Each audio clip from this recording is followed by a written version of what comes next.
Hello there. What we are going to be exploring in this video is how to find the constant rate of change. Constant rate of change.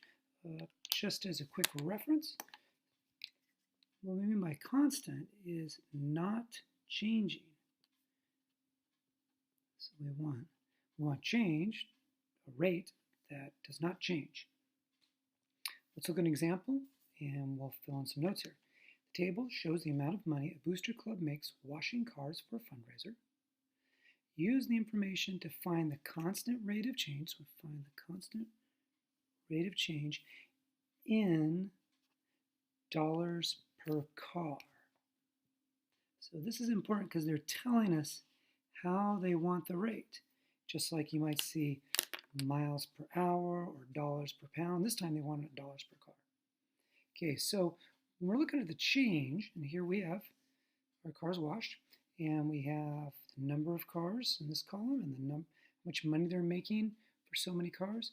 What we're looking for is actually the change between each of these steps. So I could ask, how far is it from 80 to 40 or 40 to 80? Well, it's just 80 minus 40 or 40, so it's a change of 40.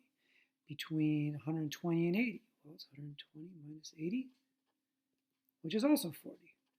And from 120 to 160, well, I subtract the difference again. 160 minus 120 is 40. So you can see the change here. This is the change.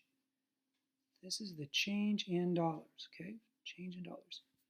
Well, here on this side, we count the number of cars. What's the change between here and here? Well, it's simply 10 minus 5, or 5. Between 10 and 15, we can see that's a change of 5. Between 15 and 20, we can also see that's a change of 5. So this is the change that's happening with the number of cars. So to find the unit rate to determine the constant rate of change. So I want to put the change in money. That's this over here. Here's my change in money. So I want that up here. And so what is that? Well, that change in money is 40 for every change over here of the change in the number of cars. So 40 over 5. And can we simplify this? Sure, we can divide top and bottom by 5. And we have 8 over 1. Now, it's not a rate until we add the units. So where did this 8 come from? Well, it's when we simplified this. And the top number here represented money, right? And money is being recorded in dollars. So I would say my rate is $8 per car. So there's my unit rate. It's a unit rate. It's also the constant rate of change. So let's just be clear here. This 8 over 1 is dollars per car. It's a unit rate because it's out of one car. It's also the constant rate of change. So are you telling me one value here for both of these in this case? Yes.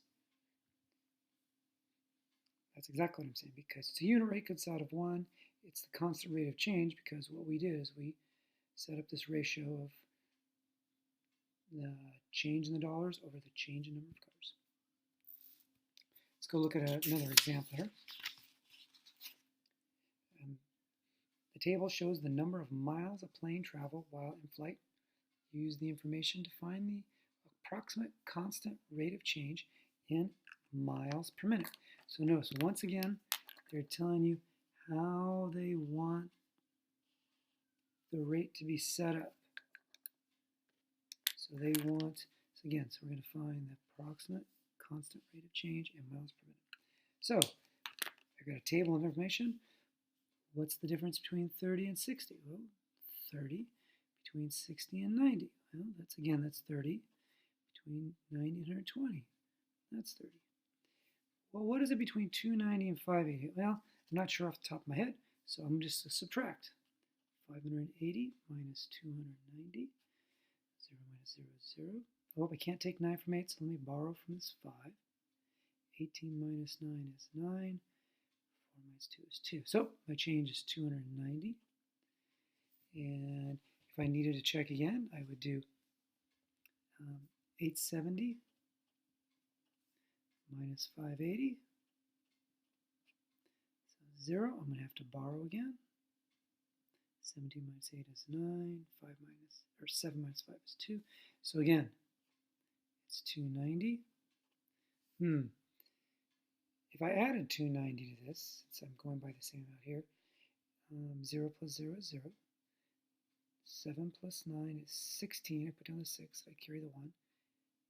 8 and 2 is 10. Plus 1 is 11. So this is also 290.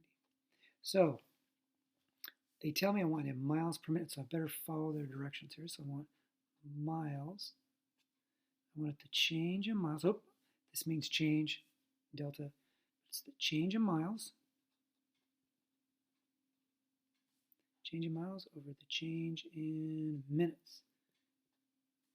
So, well, in this case, what's the change in miles? Well, it's 290. Change in minutes is 30. Can we simplify that? Yes. We can take the zeros off the end, and I'm left with 29 divided by 3. Let's do this real quick.